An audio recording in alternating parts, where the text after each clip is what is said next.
what would you say, how did you get into police work initially, law enforcement? I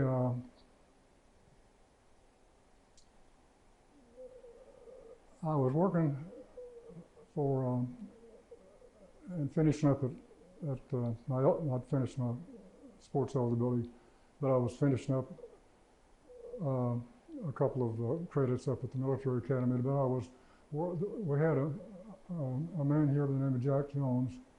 He was a Ford dealership. It's where that athletic thing is now down there across from Tin Bucket or whatever they call it. And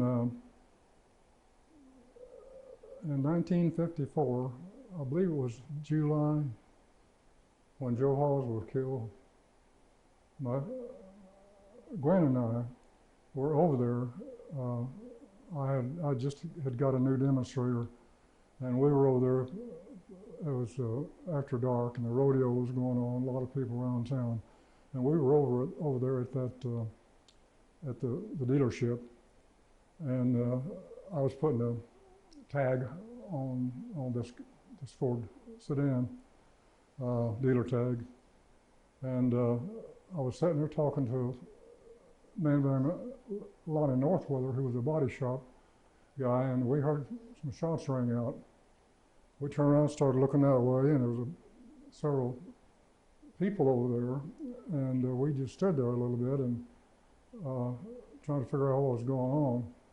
And finally, I started walking over there, and Lonnie was behind me, and an ambulance arrived and so forth, and that rest of the story is, everybody knows that the guy Joe had arrested him several times, and Joe was a little rough. Back in those days, they did things that we're trained to get around now, and still get the job done. He saw Joe start up that stairway. He says, "You're not going to arrest me." Bam. That was it. The lady who was standing behind him was the one that called. He was walking up and down the hallway then with that shotgun, and that had probably more than 51% to do with it. And I said, there's got to be a better way. And the better way is what we see now, a lot on TV, and what we have done here, and what we had to do many times on drug raids, and then after we got in the sheriff's office, more shooting. And it was, but you had everybody positioned, and we ended up, a shootout we had up at Chelsea with a war veteran. He was firing into he opened a door, a steel door open on a bar, and he was upset with some lady he had in there that was working there.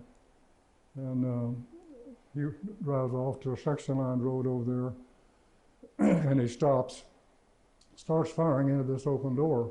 At that time, I was working for Amos Ward after I left the PD, and I was nearby, and they called me up there. But anyway, we had troopers and everybody up there, and we were in a major gunfight with a guy, but we didn't know what we had or what we were shooting. He was parked in a pickup, and a neighbor was watching him. He was behind the pickup, and then he would crawl up in the bed and one fire down in there. But one of the bullets from this lever action rifle hit the steel latch and come right back and slammed me right there. And I can't get rid of the scar. It's been there for all my life. Hard-headed saved me. If I had a football helmet on, it wouldn't have touched me. But lucky with a lot of our guys, we had another one had a couple of guys hit in a shootout we had out at Long's Museum, another one up there behind that house that lasted. They picked up over 300 empties up there, troopers and our guys and other departments working there. And but the experience I had, I think, to get back to your question, probably was standing out there. Otherwise, I'd have probably ended up maybe sometime in the future being a sales manager or a dealer in the cars. And I got to looking back at that now, and I said I made the right choice. The satisfaction that you get contributes to long age.